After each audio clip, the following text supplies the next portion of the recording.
मनोहर हिंदी कहानियाँ पर आप सभी का हार्दिक स्वागत है। आज की कहानी। कमरे में प्रवेश करते ही नीलम को अपने जेठ जी, जिन्हें वो बड़े भैया कहती थी, पलंग पर लेटे हुए दिखाई दिए। नीलम ने आवाज लगाई, भैया, कैसे हैं आप? कौन है? एक धीमी सी आवाज कमरे में गूंजी। मैं, नीलम ने कहा। बड़े भैया ने करवट बदली। नीलम उनको देखकर हैरान रह गई। क्या यही हैं वे बड़े भैया, जिनकी एक आवाज से सारा घर कांपता था? कपड़े इतने गंदे जैसे महीनों से बदले नहीं गए हों, दाढ़ी बड़ी हुई जैसे बरसों से शेव नहीं की हो। शायद कुछ देर पहले कुछ खाया था जो मुंह के पास लगा था और साफ नहीं किया गया था। हाथ पैर भी मैले मैले से लग रहे थे, नाखून बड़े हुए। उनको देखकर नीलम को उन पर बड़ा तरस आया। तभी नीलम का पति रमन भी कमरे में आ गया। बड़े भाई को इस दशा में देखकर रमन रोने लगा। भैया, क्या मैं इतना पराया हो गया कि आप इस हालत में पहुंच गए और मुझे खबर भी नहीं की? भैया से बोला नहीं जा रहा था। उन्होंने अपने दोनों हाथ जोड़ दिए और कहने लगे, किस मुंह से खबर करता छोटे, क्या नहीं किया मैंने तेरे साथ? फिर भी तू देखने आ गया, क्या यह कम है? नहीं भैया, अब मैं आपको यहाँ नहीं रहने दूंगा। अपने साथ ले जाऊंगा और अच्छी तरह से इलाज करवाऊंगा, रमन सिसकते हुए कह रहा था। नीलम को याद आ रहे थे वे दिन जब वो दुल्हन बनकर इस घर में आई थी। उसके माता पिता ने अपनी सामर्थ्य से ज्यादा दहेज दिया था, लेकिन मनोहर भैया हमेशा उसका मजाक उड़ाते थे। उसके दहेज के सामान को देखकर रमन से कहते, क्या सामान दिया है? इससे अच्छा तो हम लड़की को सिर्फ फूलमाला पहना कर ही ले आते। उनकी शादी अमीर घर में हुई थी, लेकिन रमन की ससुराल उतनी अमीर नहीं थी, इसलिए वे हमेशा उसका मजाक उड़ाते थे। रोज रोज के तानों से नीलम को बहुत गुस्सा आता, पर रमन के समझाने पर वो चुप रह जाती। फिर भी बड़े भैया के लिए उसके दिल में गांठ पड़ ही गई थी। उनसे भी ज्यादा तेज उनकी पत्नी शालू थी, जो बोलती कम थी पर अंदर ही अंदर छुरियां चलाने से बाज नहीं आती थी। माता पिता की मृत्यु के बाद घर में मनोहर भैया की ही चलती थी। सब कुछ उनसे पूछकर होता था। एक तो मनोहर बड़े थे, दूसरे वे एक अच्छी कंपनी में अच्छे पद पर थे। उनकी शादी भी पैसे वाले घर में हुई थी, जबकि रमन न सिर्फ छोटा था बल्कि एक छोटी सी दुकान चलाता था। उसकी शादी एक साधारण घर में हुई थी। उसकी घरेलू स्थिति ठीक नहीं थी। रमन को इन सब बातों से कोई फर्क नहीं पड़ता था। वो न सिर्फ अपने बड़े भाई को बहुत प्यार करता था, बल्कि उनकी हर बात को मानना अपना कर्तव्य भी समझता था। मनोहर अपने छोटे भाई को वो प्यार नहीं देते थे जिसका वो हकदार था, बल्कि हमेशा उसकी बेइज्जती करने के बहाने ढूंढते रहते। वे हमेशा यह जतलाना चाहते थे कि घर में सिर्फ वे ही श्रेष्ठ हैं और बाकी सब बेवकूफ हैं। नीलम, कहाँ खो गईं? चलो, भैया का सामान पैक करो, इनको हम अपने साथ ले जाएंगे। रमन की आवाज सुनकर नीलम वापस वर्तमान में आ गई। भैया, प्रिया नहीं आती क्या आपसे मिलने? नीलम ने पूछा। आती है कभी कभी, लेकिन वो भी क्या करे, उसकी अपनी गृहस्थी है। हमेशा तो मेरे पास नहीं रह सकती न, भैया रुक रुक कर बोल रहे थे। और राजू और पल्लवी कहाँ हैं? नीलम ने पूछा। राजू तो ऑफिस गया होगा और पल्लवी शायद किसी किटी पार्टी में गई होगी, भैया शर्मिंदा से लग रहे थे। नीलम को इसी तरह के किसी जवाब की उम्मीद थी। उसे अच्छी तरह याद है वो दिन जब उसकी छोटी बहन सीढ़ियों से गिर गई थी, तो वो हड़बड़ाहट में बिना किसी को बताए अपनी माँ के घर चली गई थी। बस इतनी सी बात पर मनोहर भैया ने बखेड़ा खड़ा कर दिया था कि ऐसा भी किसी भले घर की बहू करती है क्या कि किसी को बगैर बताए मायके चली जाए। उन दिनों भैया ही सारा घर संभालते थे। रमन भी अपनी सारी कमाई भैया के हाथ में दे देता था और कभी भी नहीं पूछता था कि भैया उन पैसों का क्या करते हैं, जबकि भैया सबसे यही कहते फिरते थे कि छोटे का खर्च तो वही चलाते हैं, छोटे की तो बिल्कुल भी कमाई नहीं है। नीलम की सारी अच्छाइयाँ, सारी पढ़ाई लिखाई, सारे गुण सिर्फ एक कमी के नीचे दब कर रह गए कि एक तो उसका मायका गरीब था, दूसरे पति की कमाई भी साधारण थी। सारे रिश्तेदारों, दोस्तों में शालू और मनोहर नीलम और रमन को नीचा दिखाने का प्रयास करते। नीलम को अपनी इस स्थिति से बहुत कोफ्त होती, पर वो चाहकर भी कुछ नहीं कर सकती थी क्योंकि रमन उसे कुछ भी बोलने नहीं देता था। एक बड़े पेड़ के नीचे जिस तरह एक छोटा पौधा पनप नहीं सकता, वैसी ही कुछ स्थिति रमन की थी।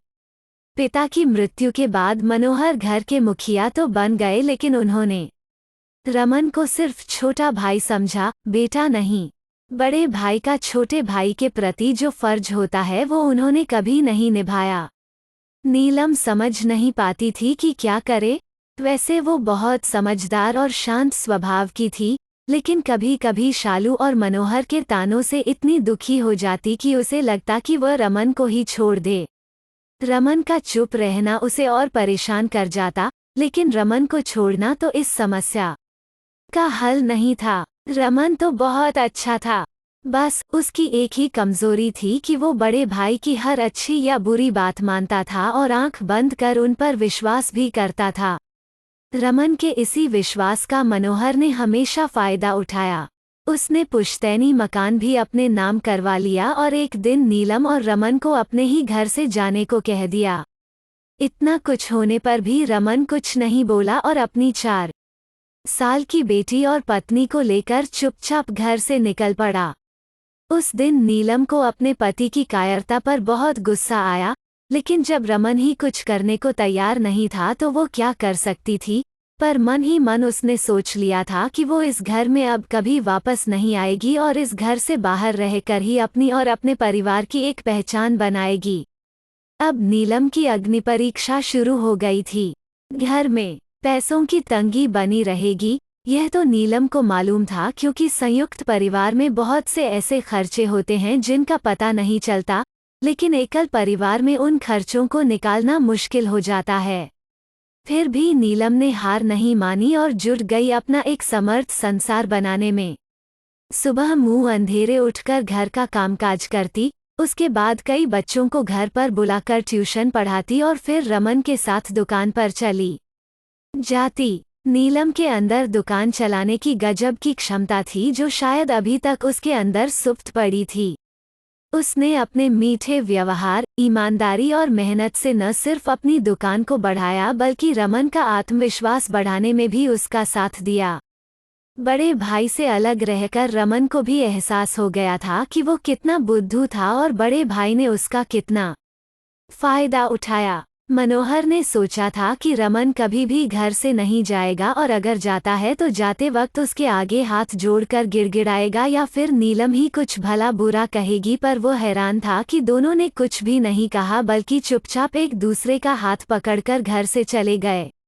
वैसे भी वे रमन से चिढ़ते थे कि उसकी पत्नी हमेशा उसका कहना मानती थी जबकि वो इतना समर्थ भी नहीं था, और एक उनकी पत्नी शालू है जिसने उनका जीना मुश्किल किया हुआ था। हर वक्त उसे कुछ न कुछ चाहिए। उसकी फरमाइशें खत्म होने का नाम ही नहीं लेती थीं। मनोहर ने रमन को घर से तो निकाल दिया, पर उनके अंदर आत्मग्लानि का भाव पैदा हो गया था। एक दिन रात को शराब के नशे में धुत होकर मनोहर ने रमन को फोन किया, चल छोटे, घर आ जा, भूल जा सब कुछ। लेकिन नीलम और रमन ने सोच लिया था कि अब उस घर में वापस नहीं जाना है। अब मनोहर को एक नया बहाना मिल गया था अपने आप को बहलाने का कि उसने तो उन दोनों को वापस बुलाया था पर वे ही वापस नहीं आए, और गाहे वे अपने रिश्तेदारों को कहने लगे कि वे दोनों अपनी मर्जी से घर छोड़कर गए हैं। नीलम तो हमेशा से ही रमन को उनसे दूर करना चाहती थी, पर अंदर की बात तो कोई भी नहीं जानता था कि यह सब किया धरा मनोहर का ही है।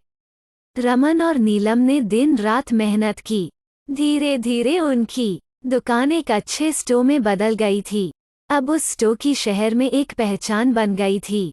रमन और नीलम का जीवन स्तर भी ऊंचा हो गया था। उनके बच्चे शहर के अच्छे स्कूलों में पढ़ने लगे थे। अब मनोहर उनसे नज़दीकियां बढ़ाने की कोशिश करते, पर वे दोनों तटस्थ रहते। रमन के घर छोड़ने के बाद दोनों भाइयों का आमना सामना बहुत ही कम हुआ था। एक बार मनोहर के बेटे राजू की शादी में वे मिले थे। तब रमन ने महसूस किया था कि बड़े भाई की अब घर में बिल्कुल भी नहीं चलती है। जो कुछ भी हो रहा था वो बच्चों की मर्जी से ही हो रहा था। बड़े भाई के बच्चे भी उन पर ही गए थे। वे बिल्कुल ही स्वार्थी निकले थे। दूसरी मुलाकात मनोहर की बेटी प्रिया की शादी में हुई थी। बड़े भैया को अनेक रोगों ने घेर लिया था। वे बहुत ही कमजोर हो गए थे। तब भी उनको देखकर रमन को बहुत दुख हुआ था, पर उस वक्त वह कुछ नहीं बोला था। लेकिन शालू भाभी के जाने के बाद तो जैसे भैया बिल्कुल ही अकेले पड़ गए थे। उनका ख्याल रखने वाला कोई भी नहीं था। शालू जैसी भी थी पर अपने पति का तो ख्याल रखती ही थी। राजू को अपने काम और क्लबों से ही फुर्सत नहीं थी। वैसे भी उसे पिता के पास बैठकर उनका हाल जानने में कोई दिलचस्पी नहीं थी। अगर वो अपने पिता का ध्यान नहीं रख सकता था तो पल्लवी को क्या पड़ी थी इन सब बातों में पड़ने की। वो भी ससुर का बिल्कुल ध्यान नहीं रखती थी। एक एक बात रमन के दिमाग में चलचित्र की तरह घूम रही थी। पुरानी घटनाओं का क्रम जैसे ही खत्म हुआ तो रमन बोला, बड़े भैया, कल ही किसी से पता चला था कि आप गुस्लखाने में गिर गए हैं। मुझसे रहा नहीं गया और आपका हाल पूछने चला आया। रमन का दिल रोने लगा कि खामखा ही वो इतने दिनों तक भैया से नाराज रहा और उनकी खबर नहीं ली। लेकिन अब वो उनको अपने साथ जरूर ले जाएगा। लेकिन बड़े भैया ने जाने से इनकार कर दिया। मुझे माफ कर दे छोटे, सारी जिंदगी मैंने सिर्फ तेरा मजाक उड़ाया है और अब जब मैं बिल्कुल ही मोहताज हो चुका हूँ और मेरे अपने मुझे बोझ समझने लगे हैं, इस वक्त मैं तेरे ऊपर बोझ नहीं बनना चाहता। नहीं भैया, ऐसा मत कहो। क्या मैं आपका अपना नहीं? मैंने आपको अपना भाई नहीं बल्कि पिता माना है और एक बेटे का कर्तव्य है कि वो अपने पिता की सेवा करे, इसलिए आपको मेरे साथ चलना ही पड़ेगा, रमन ने विनती की। तभी नीलम भी बोल पड़ी, भैया, आपको हमारे साथ चलना ही पड़ेगा, हम आपको इस तरह छोड़कर नहीं जा सकते। अब तक पल्लवी भी घर पहुंच चुकी थी। उसने चाचा और चाची को देखकर इस तरह व्यवहार किया जैसे वो उन दोनों को जानती ही नहीं। उसको इस बात की भी चिंता नहीं थी कि दुनियादारी के लिए ही कुछ दिखावा कर दे। उसका व्यवहार इस बात की गवाही दे रहा था कि अगर मनोहर को कोई अपने साथ ले जाता है तो उसे कोई परवाह नहीं है। अभी तक मनोहर को आशा थी कि शायद पल्लवी उसे कहीं भी जाने नहीं देगी और उसे रोक लेगी, पर उसकी बेरुखी देखकर मनोहर भैया उठ खड़े हुए। चल छोटे, मैं तेरे साथ ही चलता हूँ, लेकिन उससे पहले तुझे मेरा एक काम करना पड़ेगा। वो क्या भैया? रमन ने पूछा। तुझे एक वकील लाना पड़ेगा क्योंकि मैं यह बंगला तेरे नाम करना चाहता हूँ जो धोखे से मैंने अपने नाम करवा लिया था, मनोहर ने कहा।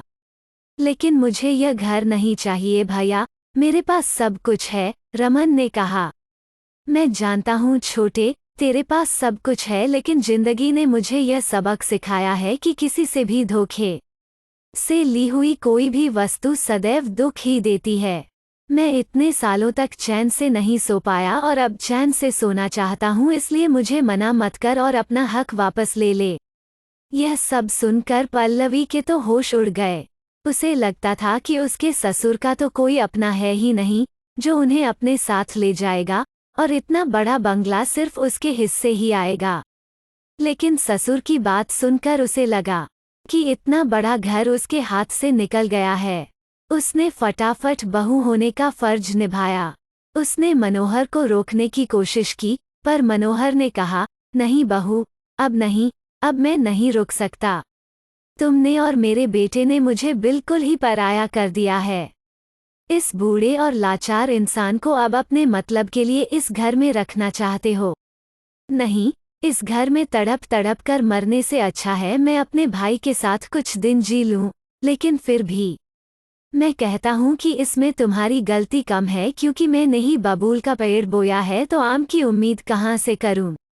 कुछ देर बाद नीलम और रमन मनोहर को लेकर अपने घर जा रहे थे और पल्लवी पछता रही थी कि उसने अपने ससुर को नहीं रोका जिनके जाने से इतना बड़ा घर हाथ से निकल गया। अगर आपको यह वीडियो पसंद आया तो इसे लाइक कीजिए और शेयर कीजिए। अपने विचार प्रकट करने के लिए कमेंट कीजिए। आगे भी ऐसे वीडियो देखने के लिए इस चैनल को सब्सक्राइब कीजिए और साथ ही बेल आइकॉन दबाकर ऑल सेलेक्ट कर लीजिए, जिससे हमारे वीडियो डालने पर आपको सूचना मिल जाए। धन्यवाद।